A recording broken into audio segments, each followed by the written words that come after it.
जय जगन्नाथ। वर्तमान सबुआड़े गोटे प्रसंग से प्रसंग को लेकिन सबुआड़े चर्चा कौन से प्रसंग ना ओडिया अस्मिता। कौन ही ओडिया अस्मिता आमर 80% लोक साधारणतः जानती नहीं जे ओडिया अस्मिता कौन। आज से संपर्क में आलोचना करवा।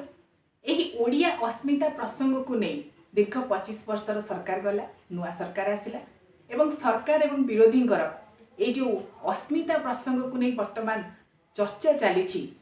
जदिओ साधारण लोक अस्मिता कौन बुझुना किंतु से गोटे शब्द अस्मितार शब्द रे समस्ते आज से चर्चा लगी पड़ते। तेबे प्रकृत अस्मिता शब्दर अर्थ कौन आपण देखंतु तीनोटी अक्षर अस्मिता ये ता शब्दटी जो ता अक्षरटी शेष लगी तार अर्थ आमे जदि ओडिया भाषा को अनुध्यान करवा आपण देखिबे जेपरि भाव आमर विनम्रता, शीलता, धीरता बा कापुरुषता ये जेते प्रकार सब स्वभाव प्रकृतिर ता पछरे ता लगे। तेणु आमे अस्मिता बोली गोटे प्रकार बुझीपर जे यह गोटे प्रकार स्वभाव एवं कौन स्वभाव ना अस्मिता जो शब्दटी अस्म अस्मिन अर्थात गोटे अहं भाव मुत्व भाव बा मोर भाव। तेबे जदि सबु कथा गुड़ी को आम जोड़ीदेवा तेबे कौन जना पड़ो अस्मिता अर्थात अहं स्वभाव बा अस्मिन स्वभाव जस्य अस्मिता। कौन स्वभाव ना निज माटी, निज राज्य, निज भाषा एवं निज राज्य ओडिशा को ओतप्रोत भाव में जड़ित होइथिबा प्रत्येकटी कथा को नहीं ही अस्मिता शब्दटी जोड़ी होइछि। प्रत्येक व्यक्ति आज अस्मिता शब्द संपर्क में आलोचना करुछंती। अनेक राजनीति कूटनीति मध्य संपर्क में चली। तेबे आज वीडियो करवाटीर उद्देश्य हेउछि अस्मिता शब्दटी केवल गोटे भाषा भित्तिक नुहे। आमे आमर मातृभाषा ओडिया को बहुत भल पाऊ कारण आमर ओडिया भाषा गोटे गर्वित भाषा, यार गोटे गारिमा रही, मोहनीयता रही, महिमा रही। तेबे जदि आमे अस्मिता प्रसंग को आलोचना करवा जहाँ आजिकल वर्तमान राजनीति कूटनीति चर्चा रे परिणत होइछि जे केवल भाषा को नहीं अस्मिता शब्दटी को चर्चा करा जाउछि। तेबे आपण देखंतु जो माने बुद्धिजीवी गोष्ठी अछंती, ज्ञानी गुणी व्यक्ति माने अछंती, से माने जदि विचार करिवे एवं साधारण वर्गर लोक माने जदि मध्य विचार करिवे अस्मिता शब्दटीर अर्थ कौन मु जहाँ कहली जे अहं स्वभाव। ये अहं स्वभावटी दुई प्रकार अर्थ रे जाए, गोटे सकारात्मक एवं गोटे हेउछि नकारात्मक। आमे जेतेबेले कहि थाउ मु मोर से दुईटी कथा प्रतिफलित होता है, गोटे हेउछि सकारात्मक कथा, गोटे हेउछि नकारात्मक कथा। अहं स्वभावटी सदाबेले केबे नकारात्मक अर्थ रे मध्य जाए नहीं। मु मोर बा मनीष जेतेबेले कहे मोर धन संपत्ति, मोर गारिमा, मोर व्यक्तित्व, मोर सम्मान, मोर संपत्ति ये सब जेतेबेले मोर शब्दटी उच्चारण हो जाए सेतेबेले ताहा अहं स्वभाव को परिलक्षित करिथाय। मात्र जेतेबेले ताहा ज्ञान विद्या बा कौनसी प्रकार ईश्वरीय चिंता चेतना से कथारे प्रतिफलित हुए ताहा सकारात्मक वार्ता रे जाए। सर्वोपरि कहबाकू गले ये ओडिया अस्मिता शब्दटी आम ओडिशा राज्य, ओडिशा माटी एवं आमे ओडिया बोली गर्व अनुभव करिवार गोटे चेतना बोली आमे कहि परिबा। मु मोर राज्य ओडिशा, मोर भाषा मातृभाषा हेउछि ओडिया भाषा जहाँ गोटे गारिमामय भाषा एवं सर्वोपरि ओडिशा एवं ओडिया सहित ओतप्रोत भाव में जड़ित होइतिबा प्रत्येकटी कथा केवल भाषा भित्तिक अर्थ रे आमे अस्मिता को नेबा नहीं। आमर अस्मिता अर्थात आमर परिचय। तेबे जदि आमे सूक्ष्म भाव में अनुशीलन करवा आमर परिचय प्रकृत रे किए आमे कौन केवल आम निजर परिचय ना, आमर परिचय हेउछि आमे जगन्नाथ धामर अधिवासी। आमर परिचय हेउचंती महाप्रभु श्री जगन्नाथ 4.5 कोटी ओडियांकर प्राणर आराध्य। सेथिपाई ओडिशार साहित्य, दर्शन, इतिहास, कला, संस्कृति, विभव प्रत्येकटी जनजीवन में महाप्रभु ओतप्रोत भाव जड़ित होइछंती। सी होइछंती आमर ओडिया अस्मिता।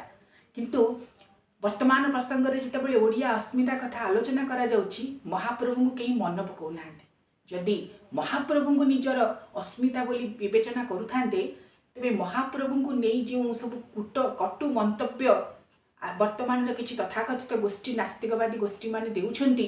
गत किछि दिन तले मध्य ए संपर्क में मु वीडियो पोस्ट करिथिली जे महाप्रभु को नहीं जो प्रकार टीका टिप्पणी मंतव्य देउछंती अति कटु भाषा रे, अशालीन भाषा रे, असभ्य भाषा रे ସେଇଠି କ'ଣ ଆମର ଓଡ଼ିଆ अस्मिता ନଷ୍ଟ ହେଉନାହିଁ?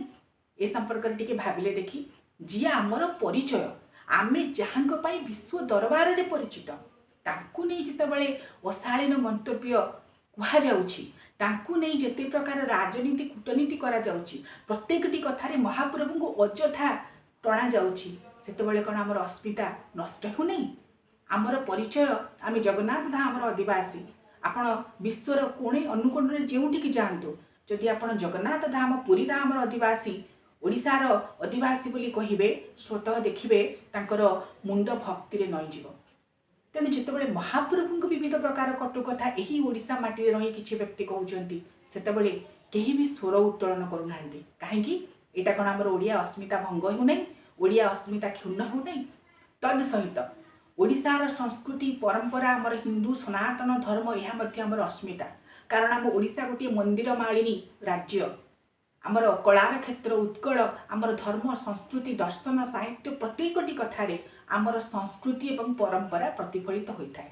ଯେତେବେଳେ ନାସ୍ତିକବାଦୀ ଗୋଷ୍ଠୀମାନେ, କିଛି ବିଚ୍ଛିନ୍ନତାବାଦୀମାନେ, ସେମାନେ ଏହାକୁ ଆଙ୍ଗୁଠି ଦେଖାଉଛନ୍ତି, ଧର୍ମ ଧର୍ମ ମଧ୍ୟରେ ଯେତେ ପ୍ରକାର କଳହ ସୃଷ୍ଟି କରାଉଛନ୍ତି ଏବଂ ଧର୍ମ ମଧ୍ୟରେ ରହି ମଧ୍ୟ ଆମର ସନାତନ ଧର୍ମକୁ ଇଙ୍ଗିତ ଦେଖାଉଛନ୍ତି, ସେତେବେଳେ କେହି ସ୍ୱର ଉତ୍ତୋଳନ କରୁନାହାନ୍ତି। କେବଳ अस्मिता ପ୍ରସଙ୍ଗଟି କେବଳ ଭାଷାଭିତ୍ତିକ ପ୍ରସଙ୍ଗ ମଧ୍ୟରେ ସୀମିତ ରହିଛି। ତାହାକୁ ନେଇ ନାନାଦି ଯୁକ୍ତି କଥା ବର୍ତ୍ତମାନ ଆଲୋଚନା ହେଉଛି ଏବଂ ତା ମଧ୍ୟରେ ଆଉଟୁ ପାଉଟୁ ହୋଇ ସାଧାରଣ ଲୋକଟିଏ ପ୍ରକୃତରେ ଜାଣିପାରୁନି ଯେ ଓଡ଼ିଆ अस्मिता କ'ଣ। କିଛି ଦିନ ତଳେ ମୁଁ ଗୋଟିଏ टेलीविजन चैनल देखुली जे से पचारुले 80% लोक जानती ना ओडिया अस्मिता कौन। से भावुं केवल राजनीति चली कूटनीति चली आमर ए कौन जाए आसे एवं आउ कि जो मैंने मातृभाषा को नहीं आंदोलन कर से प्रसंग ओडिया अस्मिता प्रसंग को लेकिन विविध प्रकार आलोचना जारी रखिंट कि मूल कथाटी समस्ते दूरे जाउछंती जे आम ओडिया अस्मिता हेउछि प्रकृत रे आमे ओडिशार अधिवासी, आमे ओडिया, आम मातृभाषा ओडिया एवं आमर अस्मिता हेउछंती महाप्रभु श्री जगन्नाथ विश्वनियंता जी निजे पुरी धाम रे अछंती एवं विश्वर कोणे अनुकोण रे गोटे भावर आवेग रे समस्त भक्त मानक बांधी रखिंट।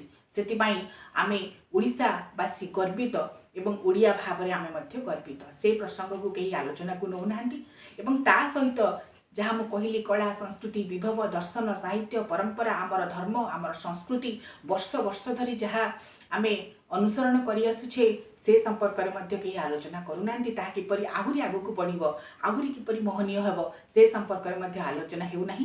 केवल गोटे अस्मिता प्रसंग मातृभाषा बा भाषा भित्तिक होई रही जाइछि। तेणु ये भिडियोटी करिवार उद्देश्य प्रकृत अस्मिता कौन आपण माने निजे निजको पचारंतु। प्रकृत अस्मितार अर्थ यदि आपण बुझिबे आपणकर मुंड स्वतः नई जीव। कारण आमे ओडिशावासी भाव में गर्वित ओडिया भाव में गर्वित आमर महाप्रभु श्री जगन्नाथ आमर परिचय आमर प्राण आमर दैनंदिन जीवनचर्यार जी महाप्रतिभु महाआराध्य श्री जगन्नाथ तांकु नहीं आमर परिचय तांको बिना आमर परिचय नहीं एवं तांकु ही नहीं आमर कला संस्कृति विभव दर्शन इतिहास साहित्य भजन जनाण सबकिछि परिपूर्ण।